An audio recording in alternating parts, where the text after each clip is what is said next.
Hey, I thought of a better one those guys could use. We hate Tommy because we're commies. Something like that. That's so much better. See, I would rate that. You could respect that a little bit more. That's actually good. So this is It's got a ring London, to it. Londonistan. Lots of people have said this is very anti-Muslim, very Islamophobic. Who agrees with that here? So I get the exact same thing said to me because I have stayed away from using that word for a very long time. And then I was like, you know what? I'm going to say it how it is. And I actually used that word. And as expected, all of the, especially like the British Pakistani Muslims came at me saying, do you not think that like this is just taking your activism too far? Like saying words like this and you're kind of branding us with the same paintbrush and, you know, it's got really bad pejoratives, all of that kind of stuff. But, what was I going to say? Yeah, when Tommy himself says that, I'm like, this, if you look at where he comes from, Luton, and if you listen to his Oxford Union speech and you actually see him discussing like when he was young and there was one mosque in the vicinity and now how many mosques have opened up. And I'm telling you, like, as a Londoner, when I've lived outside of the country and then I came back, I have seen like spaces in London being encroached on in the same way. So it's not just like words out of thin air when we say this is a no-go zone, or like Tommy has effectively had to leave Luton and move further north. And like this is what we have to keep doing. Like there is an exodus from a city because they're turning into such Muslim enclaves. So London has such beautiful parts to it. And again, that's why I keep stressing my activism towards London, because even that, like the nicer parts, they're getting few and far between.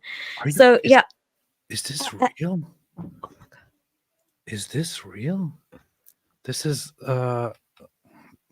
Luton, religious demographics, 2001, Christian 60%, Muslim 14.6%, 2011, Christian 47%, Muslim 24.6%, 2021, Christian 37%, Muslim 32%.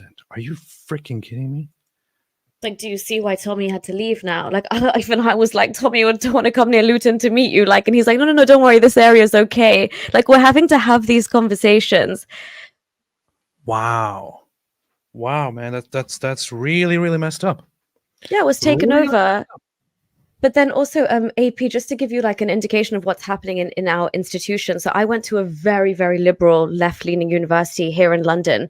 But my professor, who was an expert in like, you know, this kind of like Islamic law mixing in with British values, and what he was using the word Londonistan in his chapters of the books that we were studying back in the day. He was using terms like creeping Sharia when I was still a Muslim and I was learning from him. So these words have already been in the psyche. So in my opinion, I'm just not, I think this is it reflects a stark reality.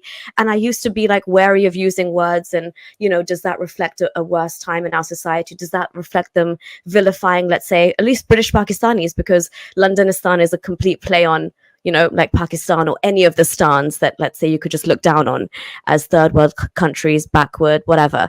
So I do understand that, but I think this is exactly what's happening in the UK. And it's like, it's time we start using words that reflect the reality of the situation that we're in. I get it. Looking at London here, of course, not as bad, but you can already see it here. 2001, Christian 58%, Muslim 8%. 2011, Christian 48%, Muslim 12%. 2021, Christian 40%, Muslim 15%, which is just, you know, worrisome. Then you look at places like Birmingham. I don't know. Things really look really, really. I mean, I get it. I understand why this is a big concern, and this is why I have been saying, like many others, that people have been very stupid about how to handle this whole immigration wave and, you know, tolerating Islam and allowing it to basically establish itself as the local force. It's very stupid. It should have never, ever come this far. Unfortunately, here we are. This is from the police, Met Police UK. That's again that same place, same angle.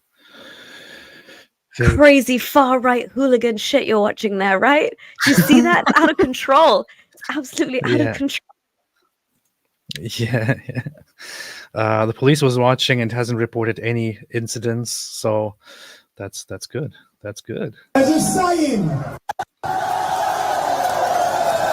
Look at those optics. There's a saying. First they ignore you, then they laugh at you, then they fight you, then you win. Looking at the crowd today, I certainly feel like I'm winning, people, okay? I say whatever you want about him. Tommy has the charisma of a leader. Yeah. It will become a tsunami. Yeah. Hey, tsunami rhymes with Tommy. Someone should make a chant out of that. He could totally create a cult and then move the whole cult over to a compound in somewhere in South America and then everybody drink Kool-Aid or something. Would totally work. Yeah. He has the potential. Dilly Dally Hussein said something like British patriots cleansing the streets of London today because they ethnically cleansing this. Did he use the word cleansing? Oh my goodness. This guy's nuts. What a joke. Seriously. And you have to wonder who takes that guy seriously. Yeah, I want to put a bit of a positive spin on it, and I think it's not too late for the UK. I think there's definitely a chance. I think today gave me a lot of hope about what we can do, and I think the thing with the British is like, yeah, you can try and take them for a ride and you can take advantage of their humanitarian principles and, you know, all of this stuff that's been happening for the last like 2 decades, but there is a limit. And I think what someone like Tommy Robinson has done is he has awoken that spirit of enough is enough, because silently we've been watching people do mass exoduses out of certain areas. We've had de facto like no-go zones, all of these things. The landscape has changed and we've all been quiet about it up until now. We've just thought this is part of multiculturalism and this is part of diversity, and you know, this is what it is. London is a melting pot, or you know, the UK is a cosmopolitan enough country, whatever. But no, there is a whole issue here of your culture being eroded, your values being eroded, people demanding that you bend over backwards to suit their narrative and their sensibilities. Like the Batley grammar school teacher that was, you know, had to go in hiding. People are now like, actually nothing was done about that. He's still in hiding. MPs have barely raised their voices for him. So I think, yeah, we can throw around words like Londonistan, and things have gotten bad.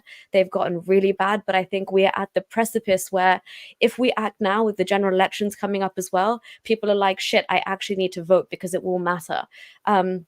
You see what these independents are doing. Independent Muslims are running. I think earlier, David, you said, who would take Dilly Hussein seriously? There are literally Dilly Hussein type men running all over the country for a position in parliament, so that he is like not just an isolated kind of guy. He is like the mainstream British Asian Muslim narrative, and they're trying to infiltrate politics. But people are like, hang on a second, we can see what's happening now. So I think there's hope if things like today continue and we keep talking. And that's why AP, David, as well, thank you for having a convo on this, because yeah, the UK is looking at the rest of Europe and also trying to like set an example for itself that it's time for a change. If you like these videos and want to support me in my activism, then you can support me on Patreon or PayPal. Stay free, everyone.